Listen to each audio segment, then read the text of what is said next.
Assalamualaikum warahmatullahi wabarakatuh.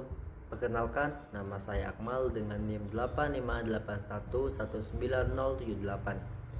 Kelas PGSD 11833A.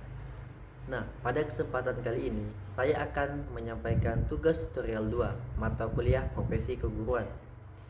Saya akan memaparkan materi tentang 7 komponen tugas utama guru sebagai pendidik. Nah, yang mana yang pertama ialah tugas utama guru profesional dalam mendidik. Nah, mendidik berarti membantu peserta didik agar berkembang secara utuh, baik dari segi pengetahuan, sikap, maupun keterampilan. Guru tidak hanya mentransfer ilmu pengetahuan, tetapi juga menanamkan nilai-nilai moral, karakter, dan budi pekerti luhur. Contohnya yang pertama yaitu menanamkan nilai disiplin, tanggung jawab, dan kejujuran. Yang kedua, menjadi teladan role model bagi siswa dalam bersikap dan bertutur kata. Nah, yang ketiga, membimbing peserta didik agar memiliki akhlak mulia dan etika sosial yang baik. Nah, yang mana yang bertujuan untuk membentuk kepribadian peserta didik yang berkarakter dan berakhlak mulia. Nah, yang mana yang kedua yaitu tugas utama guru profesional dalam mengajar. Mengajar merupakan kegiatan menyampaikan ilmu pengetahuan dan keterampilan agar peserta didik memahami dan mampu menerapkannya. Guru harus mampu mengelola proses pembelajaran dengan metode yang mana ada metode media dan strategi yang tepat. Contohnya yaitu yang pertama menyusun rencana pelaksanaan pembelajaran atau biasa disebut yaitu RPP. Nah, yang kedua yaitu menjelaskan materi secara sistematis dan menarik. Yang ketiga, menggunakan media pembelajaran yang relevan. Nah, yang mana yaitu bertujuan untuk mengembangkan kemampuan kognitif, afektif, dan psikomotor peserta didik agar mencapai kompetensi yang diharapkan. Nah, yang ketiga yaitu tugas utama guru profesional dalam membimbing. Guru berperan sebagai pembimbing yang membantu peserta didik. Nah, akan membantu peserta didik mengenal potensi, minat, dan bakatnya.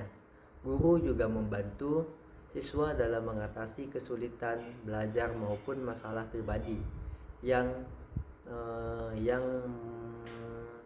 memengaruhi proses pembelajaran. Nah, yang mana contohnya yang pertama yaitu memberikan bimbingan belajar bagi siswa yang mengalami kesulitan. Nah, yang kedua yaitu membantu siswa dalam memilih jurusan atau kegiatan ekstrakurikuler sesuai minat. Nah, yang ketiga yaitu memberikan arahan dalam pengembangan kriteria di masa depan. Nah, yang mana bertujuan untuk membantu peserta didik berkembang sesuai potensi dan arah kehidupannya. Nah, dan yang keempat, tugas utama guru profesional dalam mengarahkan. Nah, guru berperan mengarahkan peserta didik agar berjalan di jalur yang benar dalam belajar dan berperilaku. Hal ini dilakukan melalui pembelajaran motivasi dan pengarahan secara berkelanjutan. Nah, yang mana contohnya yaitu yang pertama, memberikan motivasi agar siswa bersemangat belajar, dan yang kedua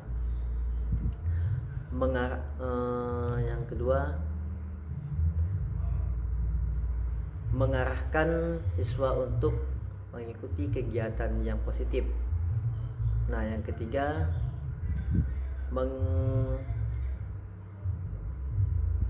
mengingatkan siswa agar menjauhi perilaku negatif ataupun pelanggaran tata tertib. Nah, yang mana bertujuan untuk membantu peserta didik memiliki arah, tujuan, dan motivasi yang jelas dalam proses belajar maupun kehidupan sosialnya.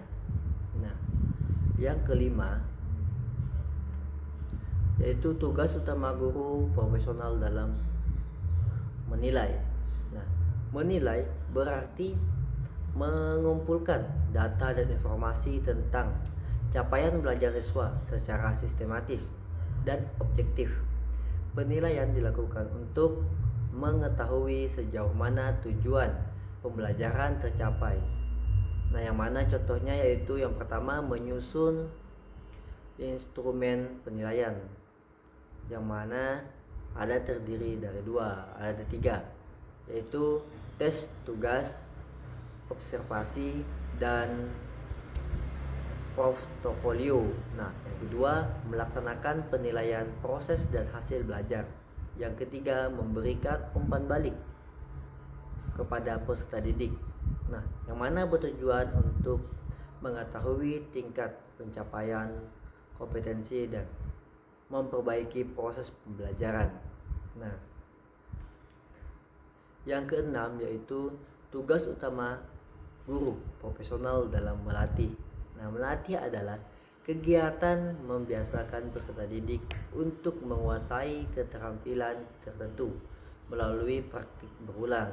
Nah, guru berperan aktif dalam memberikan latihan sesuai bidang keahliannya atau materi pembelajaran.